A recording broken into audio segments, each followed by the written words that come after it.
Deviant.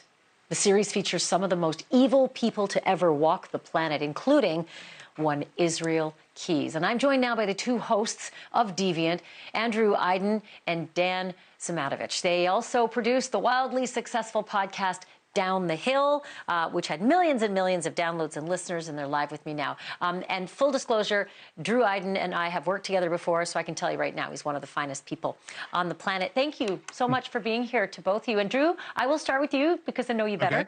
Okay. Sure. Israel Keyes' first known murder was in 2009, and then his first suspected murder was in 2001, but he wasn't caught until 2012. How did he get away with doing this for so long? Well, frankly, Ashleigh, and thanks for having me, and thanks for having Dan and I. Honestly, Israel Keyes was a planner. It's like you said at the top of the segment. This was a guy who used meticulous planning that I don't think the FBI, I don't think the police, I don't think any law enforcement agency has ever seen before. And when you look at the way this guy operated for years, one of the keys that made him so prolific was that he lived a life of constant motion. You know, we looked into the FBI documents. We looked at the travel that he accumulated over the years of when he was doing these things, and he was constantly on the move. And we're also talking about a guy, as you said at the top, which is he buried kill kits all over the country, Wyoming, Vermont, and he did it years ahead of time, and then would go back to Vermont in 2011, 2 years after he buried this kill kit in the woods, and carried out the murder of Bill and Lorraine Currier. So calculated, meticulous, and planning are the reason why this guy got away with this for so long. But also, like, super random. And Dan, I don't get it. I don't get the sheer randomness of how he chose these poor, unsuspecting victims. Yeah, Ashleigh, that's one of the things that made him so different. You know, most serial killers have a type, right? Big, small, blonde, brunette.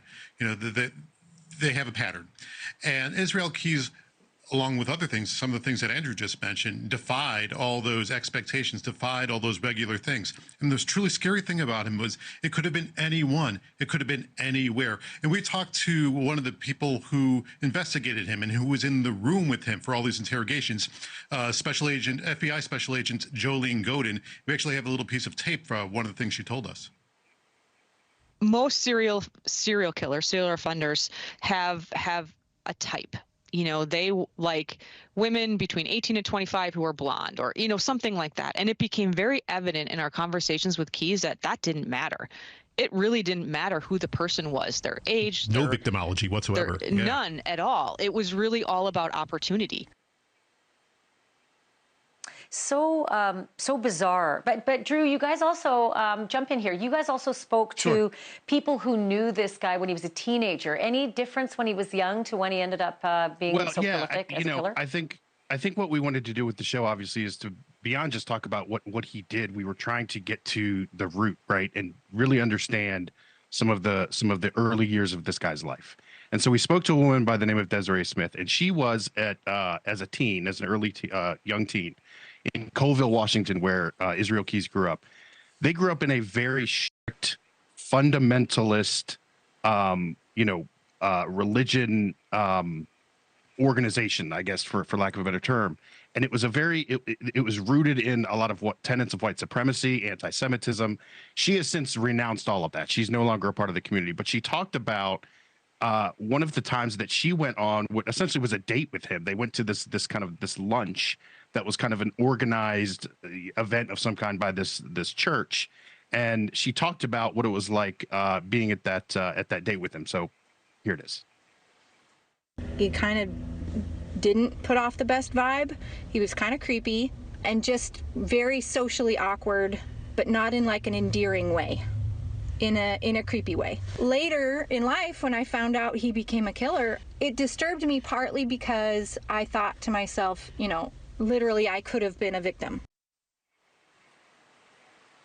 Oh my goodness, I'm like so binging this. Andrew Iden and Dan Szematowicz, I can't thank you enough. You're at it again. I suspect this is going to be another big blockbuster podcast. Thank you so much for being on tonight, and really appreciate you letting us Thank you, Ashley. Appreciate watch these sound bites as well. Sure. Thank you for watching. Go to newsnationnow.com to find NewsNation on your television provider. And don't forget to click the red subscribe button below to get more of NewsNation's fact-driven, unbiased coverage.